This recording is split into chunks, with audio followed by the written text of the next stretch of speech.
Bonsoir à toutes et à tous, ravi de vous retrouver dans cette édition d'information de la dernière heure sur Télé Sahel.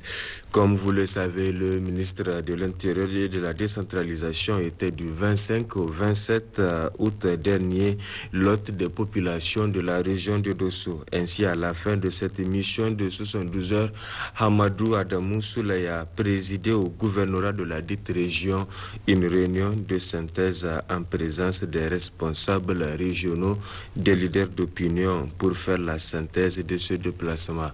Le résumé avec Mariam Madakou et Abdoulaye Ali. Durant les 3 jours qu'ils ont séjourné dans la région de Dosso, ce sont 5 des 8 départements, à savoir Tchibiri, Djundju, Gaya, Loga et Douti à travers les communes de Matankari, Denkassari, Sukukutan et Doganchiria qui ont été visités par le ministre et sa délégation. Une délégation composée des responsables régionaux et des cadres venus du niveau central. Effectué pour informer et sensibiliser les populations sur les stratégies nationales de sécurité intérieure et de proximité, cette mission a permis au ministre de discuter directement avec elle pour mieux s'imprégner de la situation sécuritaire dans la zone. En 3 jours, nous avons parcouru 5 départements de votre région. Nous avons, dans ces 5 départements, réunis à chaque fois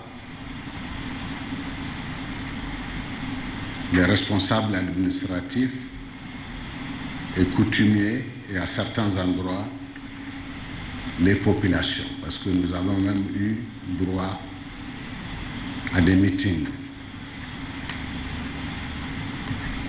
Je voudrais dire que notre mission a été laborieuse parce que elle nous a permis d'atteindre les objectifs qu'on visait. C'était de nous rendre compte de l'état de la situation sécuritaire dans la région de Dosso. Un moment, nous avions été presque alertés tous les jours. Tous les jours, nous recevions donc des alertes par rapport à la tendance à nous dire que la situation sécuritaire est en train de se dégrader. Nous avons, en rapport avec les forces de sécurité intérieure, les forces de défense et de sécurité globalement, nous avons préconisé un certain nombre de mesures dont l'application s'est aujourd'hui révélée très positive.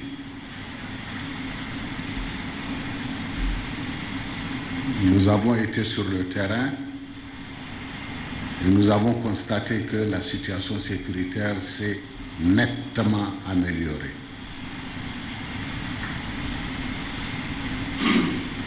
Ce n'est pas que notre avis, c'est l'avis aussi des populations que nous avons rencontrées qui sont les premières à vivre la sécurité et à s'en réjouir. Nous avons également pu apprécier la bonne collaboration qui existe entre les forces de défense et de sécurité et les populations, qu'il s'agisse des chefs coutumiers, chefs de canton, chefs de village, chefs secteurs et les populations dans leur globalité. Présent à Dosso pour aussi créer les voies permettant de réduire les conflits inter- et intracommunautaires. La mission constate à ce niveau que ce sont des avancées énormes qui sont à enregistrer dans le domaine. Nous avons également examiné les conflits sociaux, notamment entre agriculteurs et éleveurs. Dieu merci, cette année, la saison pluvieuse se déroule normalement. Nous avons été très heureux de constater que la région de Dosso est bien arrosée. La campagne agricole se déroule normalement et les conflits entre éleveurs et agriculteurs sont presque bannis. Il y a eu quelques escarmouches, on nous l'a soulevé, notamment dans le département de Tibiri, ce qui concerne la zone de Chemé, mais des mesures idoines promptes ont été prises pour régler ces conflits. Évidemment, il reste à régler les difficultés auxquelles aussi bien les agriculteurs que les éleveurs sont confrontés. Je pense que si chacune de ces difficultés trouve une solution, le cadre sera davantage harmonieux entre ces deux catégories de population. Par rapport aux visites qu'il a effectuées en marge de cette mission dans les différentes unités de forces de défense et de sécurité, le ministre s'est félicité là également du constat qu'il a fait sur place. J'ai terminé ma visite par ma mission, je dirais par les visites dans les différentes unités de la région en ce qui concerne la garde nationale, la douane, la gendarmerie, la protection civile et la police nationale aussi. J'ai trouvé des hommes aguerris, courageux, déterminés à travailler pour ramener la paix et la quiétude, pour assurer, dirais-je, la paix et la quiétude au sein des populations, pour préserver également leurs biens. En tout cas, partout où on est passé, les populations ont salué le travail exemplaire des forces de défense et de sécurité. Ainsi, le ministre Hamadou Adam Souley a, au nom du président de la République, chef de l'État, tenu à encourager ses forces de défense et de sécurité tout en les exhortant à des résultats encore meilleurs, surtout dans le cadre de la fraude des hydrocarbures et des stupéfiants. Aussi, il n'a pas manqué de les rassurer que toutes leurs doléances seront à examiner avec la plus grande attention, ce pour le bonheur des populations. Quant aux doléances formulées par cette dernière lors des visites, surtout à Soukoukoutane et Doganchiria, le ministre dit aussi avoir pris bonne note et a promis de les transmettre à qui de droit. Le ministre en charge de l'éducation nationale a été pour sa part au terme de sa mission de travail de 72 heures dans la région de Zender. Hier à Belbéji, il a visité le complexe de la Fondation islamique pour la paix sociale qui sera désormais érigé en internat des jeunes filles de Tarka. La synthèse avec Mato Touraki et Maman Ousmane.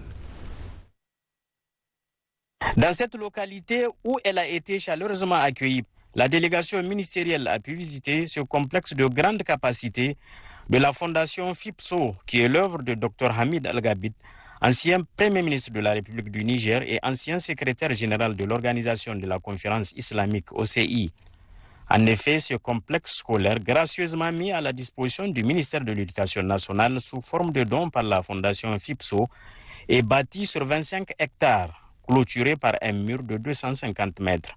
Il comprend 9 salles de classe, 2 blocs, 2 dortoirs d'une capacité de 400 lits, un réfectoire, un logement des responsables, 2 blocs ateliers pour apprentissage, une bibliothèque, un bloc sanitaire, un bloc de 2 magasins et une mosquée. Après la visite guidée du site qui a permis au ministre de s'inquiéter de l'état du bâtiment qui date d'il y a 30 ans et au cours d'une brève cérémonie organisée à cette occasion, très ému par ce geste de Dr Hamid Al-Gabit, professeur Ibrahim Natatou a tenu à lui rendre hommage en décernant à son représentant un témoignage officiel de satisfaction pour avoir contribué à améliorer la qualité de l'éducation dans notre pays, avant d'ajouter: j'ai vu des personnalités comme le président Hamid Al-Gabit, bien sûr, consacrer des infrastructures de cette taille pour le domaine effectivement de l'éducation. Ça, c'est plus fort que tout.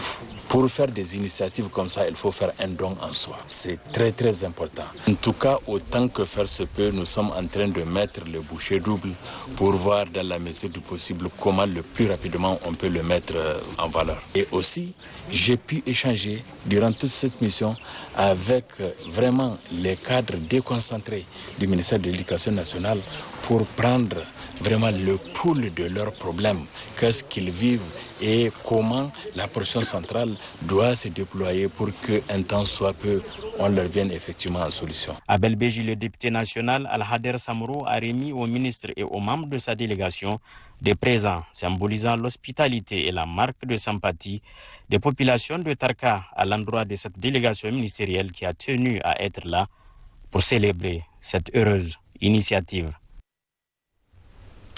Volet reportage de cette édition, le fleuve Niger connaît de plus en plus une montée des eaux suite à la crue. En cette date du lundi 29 août 2022, le niveau d'alerte est orange, soit 580 cm. Suivez le constat. De l'alerte jaune la semaine dernière, la côte du fleuve est passée ce lundi 29 août 2022 à 580 cm, qui correspond au niveau d'alerte orange. La crue continue ainsi inexorablement avec la saison des pluies qui n'est pas encore à sa fin. D'accord, pourquoi on appelle crue rouge? C'est principalement à la couleur des eaux. Vous voyez que l'eau est un peu rougeâtre. Donc, cette couleur est due aux eaux latéritiques qui sont chargées dans le fleuve en cette période d'hivernage. La situation à la date du 29 août 2022, c'est-à-dire à la date d'aujourd'hui, à 7 h du matin, donc le niveau du fleuve est la côte à l'échelle de la station hydrométrique de Niamey est de 580 cm pour un débit de 1766 mètres cubes secondes. Donc c'est dire que la cote d'alerte orange fixée à 580 cm a été atteinte aujourd'hui, à cette date-là, est dépassée. Donc l'alerte au niveau du fleuve Niger est orange. Selon les services compétents, la crue de cette année est largement supérieure à la précédente qui était à la même date de 494 cm. L'année passée, on était à 494 cm. C'est dire que cette année déjà, on a dépassé la cote de l'année passée, d'environ 86 cm, presque 1 mètre au-dessus de la valeur observée à date, à la décennale. Quand on a calculé, la valeur moyenne décennale à la date du 29 août est de 543 cm. Donc c'est dire que la valeur qu'on a observée aujourd'hui de 580 cm est supérieure même à la moyenne décennale, qui est de 543 cm. Ce qu'il faut encore rappeler, c'est la hauteur et la qualité des digues de protection qui sont à quelques endroits rehaussées en banco, un matériau fragile qui a commencé déjà à se dégrader, mettant ainsi en danger les jardins et autres périmètres rizicoles. Il y a le niveau du fleuve qui est en train de monter. D'accord, et ça peut atteindre, au vu des prévisions météorologiques, hydrométéorologiques, le niveau peut monter et ça va dépasser l'alerte orange et au risque même peut-être d'atteindre l'alerte rouge. Donc le niveau du fleuve et des cours d'eau vont continuer à monter. D'accord, et des affluents principaux, notamment la Sirba, le Gorol, le Dargol, ça va monter. Le fleuve Niger également, puisque tous ces affluents vont charrier leurs eaux dans le fleuve Niger, le fleuve aussi, le niveau va monter. Donc il y a des risques important d'inondation. Donc ce qu'il faut rappeler à la population, c'est d'évacuer vraiment les zones inondables. Et aussi, il faut travailler au niveau des digues de protection. Je sais qu'il y a un travail qui a été déjà fait. Donc il faut encore revisiter ces digues-là pour voir s'il y a des brèches ou bien des brèches qu'il faut colmater, ou bien des endroits où il faut réhabiliter encore. Si à la date du 29 août 2022, le niveau d'alerte est orange, comment serait-il au cours des semaines à venir lorsqu'on sait que les prévisions météorologiques indiquent une persistance des pluies jusqu'en fin septembre? Pour l'instant,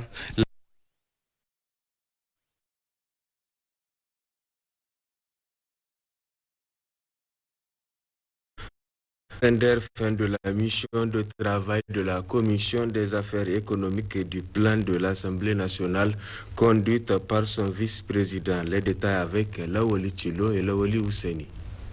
Après les différentes visites effectuées au niveau des directions régionales, le centre de collecte du musée régional, la centrale électrique hybride de Kanya et la société de raffinage de Zander-Soraz, les chefs de la mission tirent la synthèse de leur déplacement dont l'objectif est d'aller sur le terrain et évaluer les activités réalisées ou en cours dans le cadre du contrôle de l'action gouvernementale. Ceci nous a permis de nous entretenir avec les directions régionales de l'équipement, des mines, du pétrole, du tourisme, du commerce, de la poste, à toutes les 13 directions relevant de notre commission.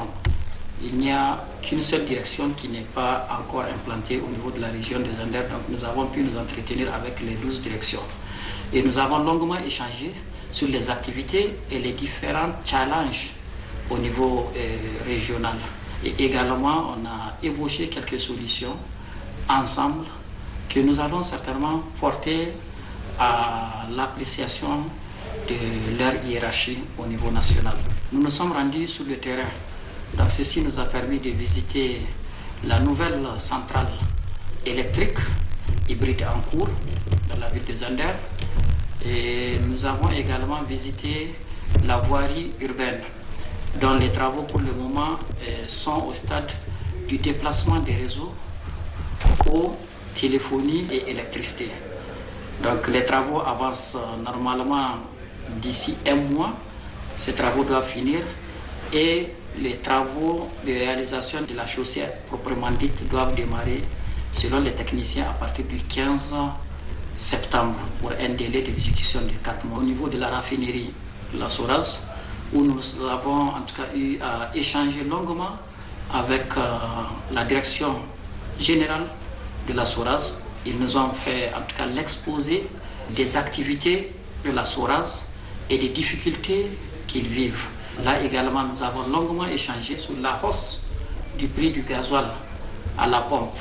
Donc nous avons reçu vraiment des explications claires et pertinentes qui ont corroboré en tout cas ce que le gouvernement avait effectivement annoncé. C'est une hausse qui permettra de sécuriser